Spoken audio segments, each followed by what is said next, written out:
medical breakthroughs sound like science fiction. Fat that helps you lose weight, a spray that can help save your sex life, and a miraculous test of your heart health that Whoopi's going to take right on our very own stage. And here to tell us all about it is Men's Health contributor, Dr. Stephen Lamb. Welcome, doctor. Thank you. I just want to warn, before we get going, just disclaimer, some of the material we're going to discuss and you might see is not suitable for young children, so take a moment and get them out of, shoot them out of the room.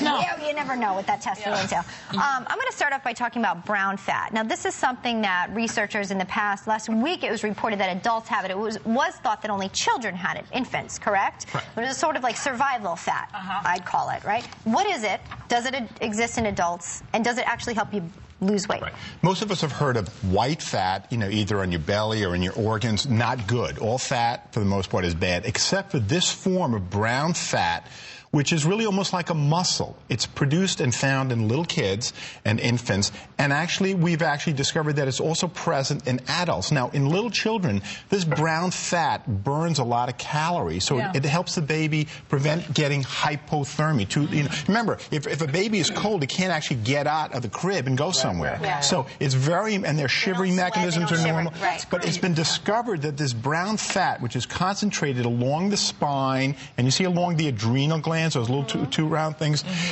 can be increased if the individual is exposed to cold. And so the issue is, can we generate more brown fat? You see, all those areas are where the brown fat is found. And if we can find a way of increasing the amount of brown fat, maybe we can help people burn more calories and help lose some weight. Can you inject it like Botox? You can't inject it. No, you can't do that. Then you can be surprised at how thin you are.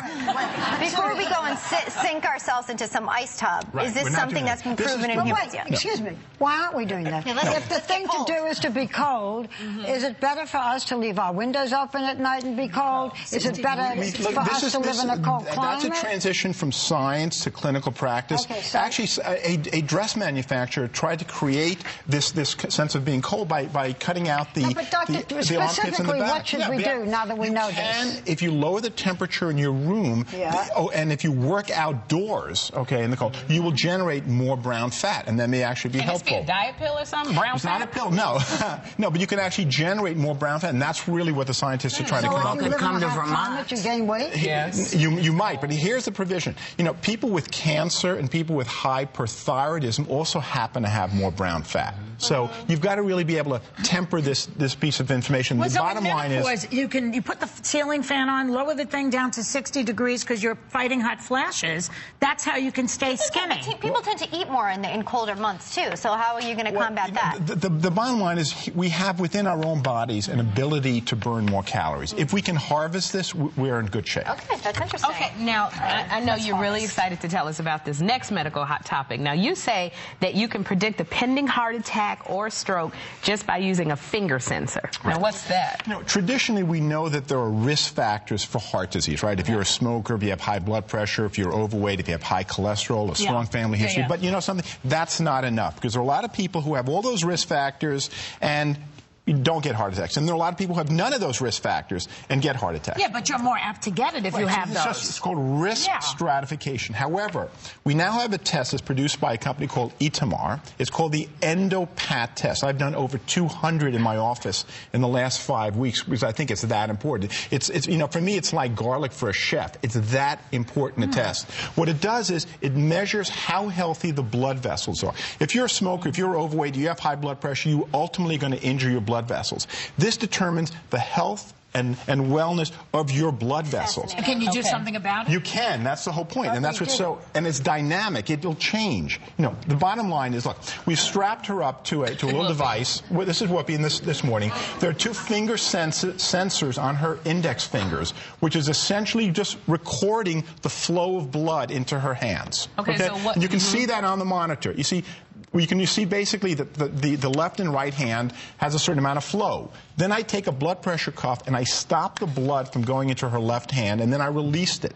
if she has healthy blood vessels, she's going to pour the blood into her left hand. Look at the top one. It started out, there was no blood, and all of a sudden I released the blood pressure cuff. So she's fine. She's doing great. She had a score of about 1.9, which means she almost doubled the amount of blood going into the left hand. Doesn't this encourage her to smoke? No. This should encourage her to get to above. No, hopefully, what we want her to do is to go even higher than that. And when Whoopi stops smoking, that score will go up. That's pretty damn good. No, that is very good, but we want her to be better. Okay, in the time that we have left, because you promoted it in your introduction, you talked about something that's going to change your sex life, so people perked up. So there is a spray that helps men who suffer from premature ejaculation. Premature ejaculation is probably the most common. No, it's not a hairspray. The most common sexual problem that men have. And so in the study, men who basically ejaculate within 30 seconds of penetration, essentially, when they use this spray. We have very little time. Can you buy this spray and spray? No, they have similar types of sprays, but it's not the real answer. 30 seconds is fine. 30 seconds. They went up to 3 minutes, by the way. So went from 30 seconds to 3 minutes. But then they were really happy. The men out there need this information if they need it. So it's good. Fast thing. Will you also say that with all that hard stuff, that alcoholism also plays a huge part in how it can ruin leading cause of treatable, preventable illness? 20 million people. Are we kidding? How much alcohol are we talking about here? More than 2 or 3 drinks per day. Thanks, Dr. Lamb. We appreciate it. Love all the updates. Premature ejaculation. Don't go away. Yeah. That's for sure. We'll be right back.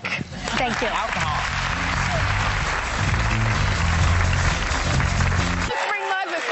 But if you go to abctvstore.com now and buy one, you'll get a free View tote bag that everybody in our audience is taking home today.